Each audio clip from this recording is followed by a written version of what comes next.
Hello, ma'am. Hi, Rupal. Yeah. As we discussed in the last session that who all should invest and how we should invest in mutual funds.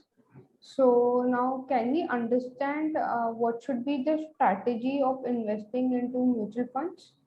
And या yeah. Mutual funds में किस तरह से invest किया जाए या हमारी क्या स्ट्रैटेजी होनी चाहिए म्यूचुअल फंड्स के अंदर। सो उसके बेसिकली दो तरीके हैं।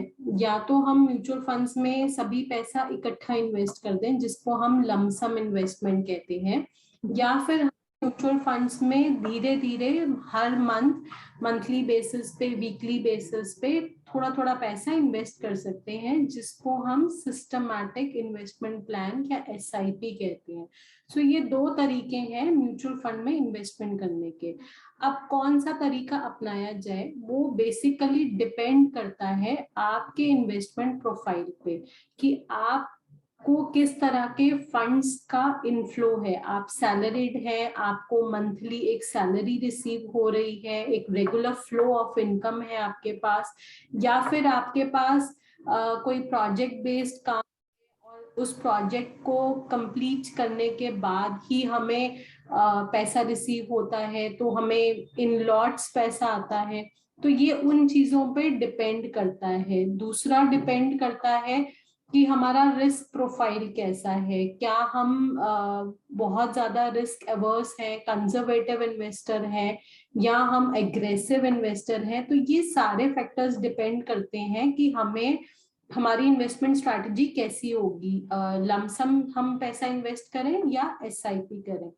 अब एसआईपी करनी है या लमसम करने से पहले हमें समझना पड़ेगा कि एसआईपी क्या है और लमसम इन्वेस्टमेंट क्या है। सो हम बात करते हैं एसआईपी की। एसआईपी जैसे मैंने बताया सिस्टमैटिक इन्वेस्टमेंट प्लान है, एक डिसिप्लिन मैनर से हर एक गिवन टाइम इंटरवल पे म्यूचुअल फंड में पैसा इन्वेस्ट करने को एसआईपी कहा जाता है।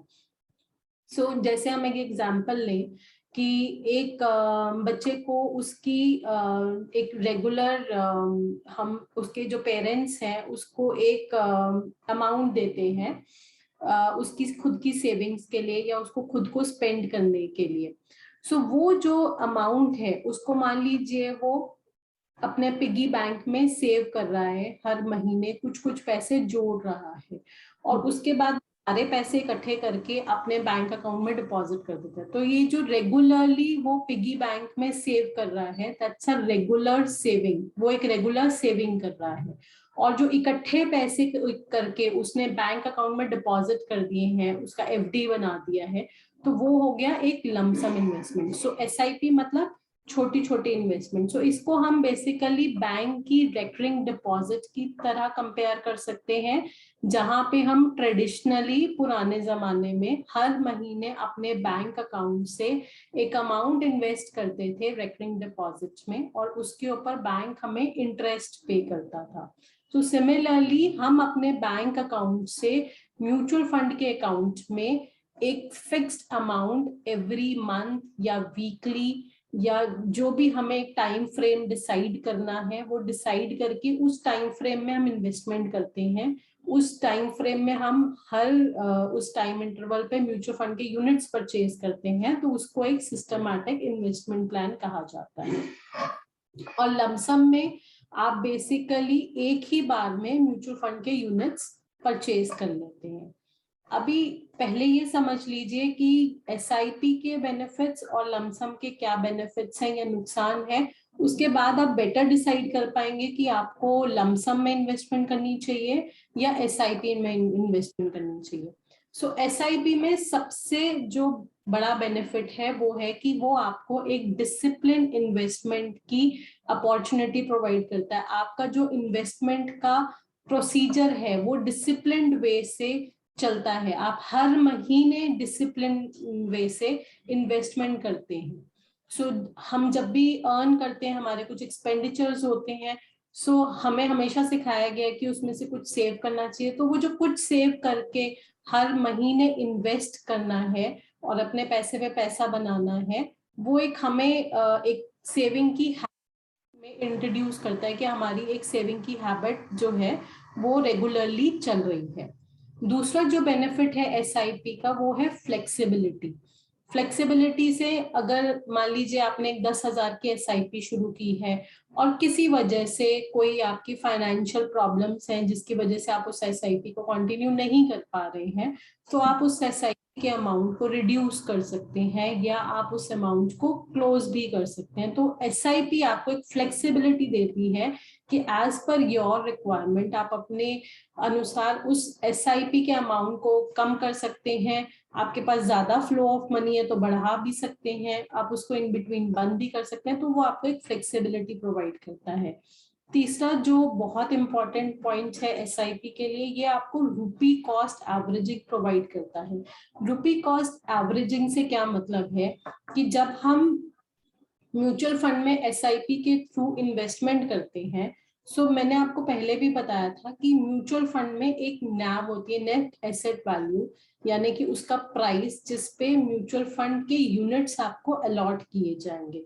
सो मान लीजिए आप जनवरी के महीने में हैं, जनवरी के महीने में आपने एक म्यूचुअल फंड चूज किया और आप उसमें इन्वेस्टमेंट कर रहे हैं जिसका एनएवी उस टाइम 100 रुपए था।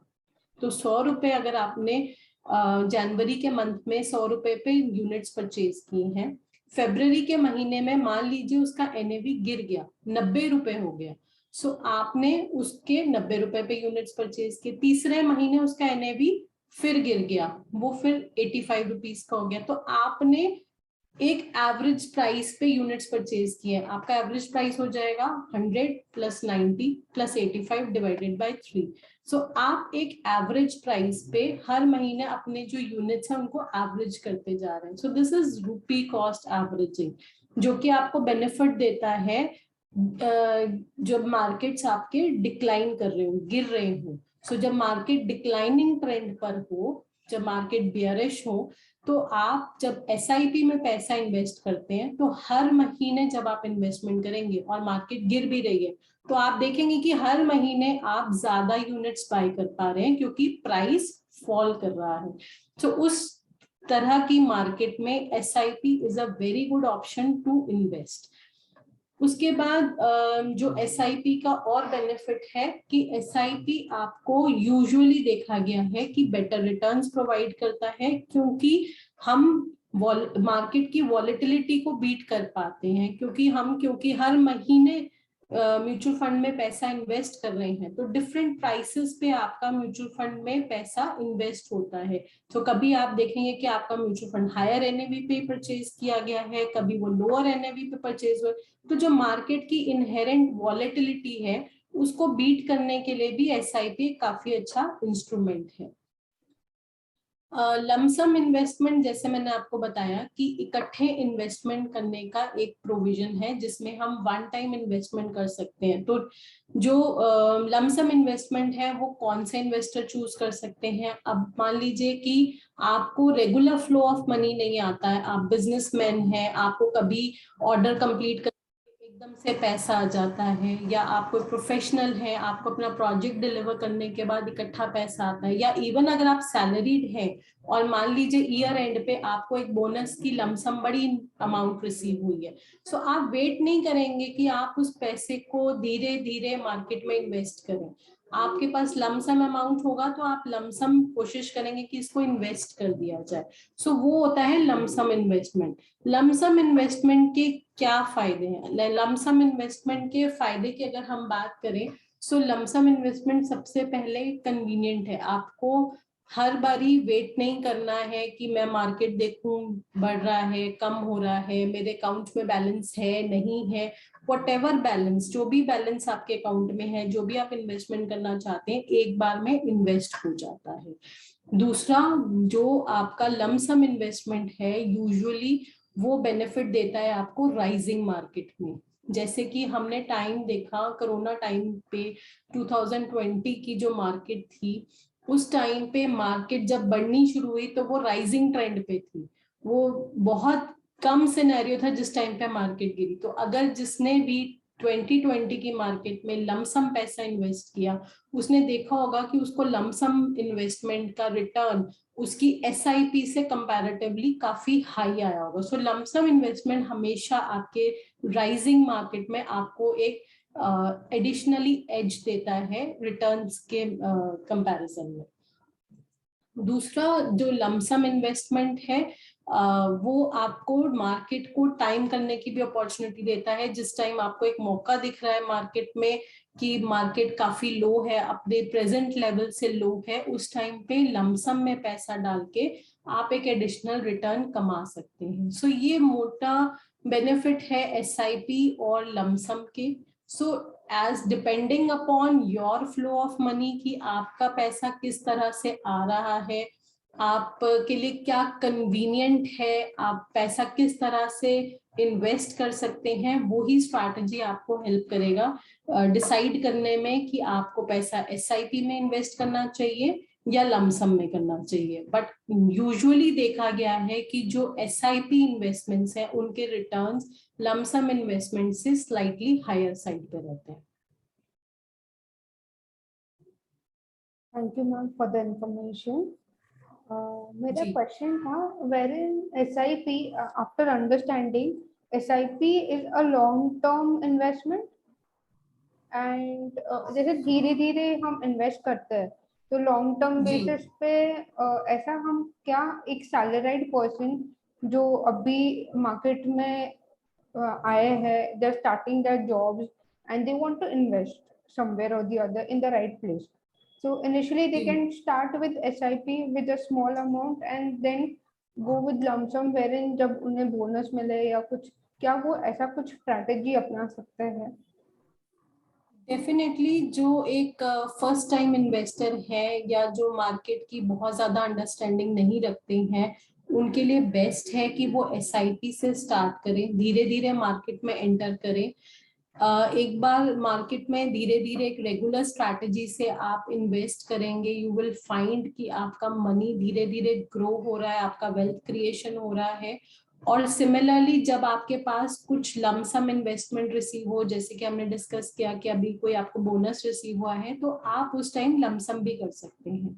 हालांकि लमसम में अगर आप कंफर्टेबल नहीं हैं तो लमसम पैसे को भी SIP मोड से इन्वेस्ट किया जा सकता है। उसके लिए आप लमसम पैसे को किसी लिक्विड फंड में पार्क कर लीजिए और वहां से STP के थ्रू, जिसको सिस्टमैटिक ट्रांसफर प्लान बोलते हैं, वहां से आप अपने लिक्विड फंड से पैसे को इक्विटी म्यूचुअल फंड में ट्रांसफर कर सकते हैं। सो ये एक और तरीका है जो आप लमसम पैसे को भी, अगर आप कंफर्टेबल नहीं हैं तो लमसम पैसे को भी आप धीरे धीरे इक्विटी में एक्सपोज कर सकते हैं। तो इनिशियली आप अपना सारा पैसा लिक्विड फंड में पार्क कर लीजिए, आपके सेविंग बैंक अकाउंट से आपका पैसा लिक्विड फंड में पार्क हो जाएगा और वहां से फिर आप धीरे धीरे STP के थ्रू इक्विटी मार्केट का एक्सपोजर ले सकते हैं। तो अगर मार्केट वॉलेटाइल है, कभी गिर रही है कभी उठ रही है, तो उस केस में भी आपको रुपी एवरेज कॉस्टिंग का बेनिफिट हो जाएगा और आपकी जो मार्केट की वॉलेटिलिटी है उससे भी आप प्रिवेंट हो जाएंगे। सो ये दोनों स्ट्रैटेजीज आप यूज कर सकते हैं। ओके एंड मैम, अगर किसी दिन ऐसा है कि जैसे सैलराइड पर्सन है, so balancing every time some amount can be a bit difficult, so can a person pause the SIP amount in a particular month and restart again the next month? बिल्कुल, अगर आपको किसी time भी ऐसा लग रहा है कि आपके जो फ्लो ऑफ मनी है वो कम पड़ रहा है, तो आप अपनी SIP को स्टॉप कर सकते हैं, आप अपनी SIP को कम भी कर सकते हैं।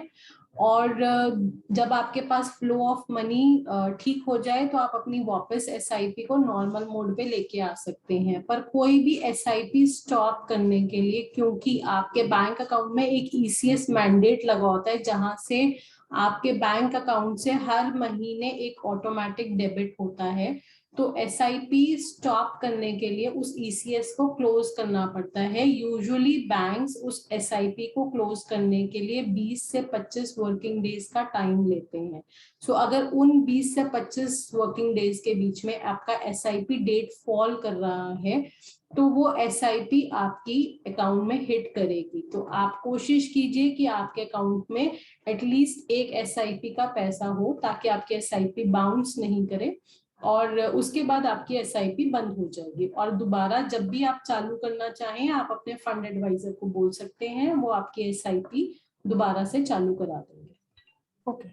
And is there any charges when we stop or restart the SIP?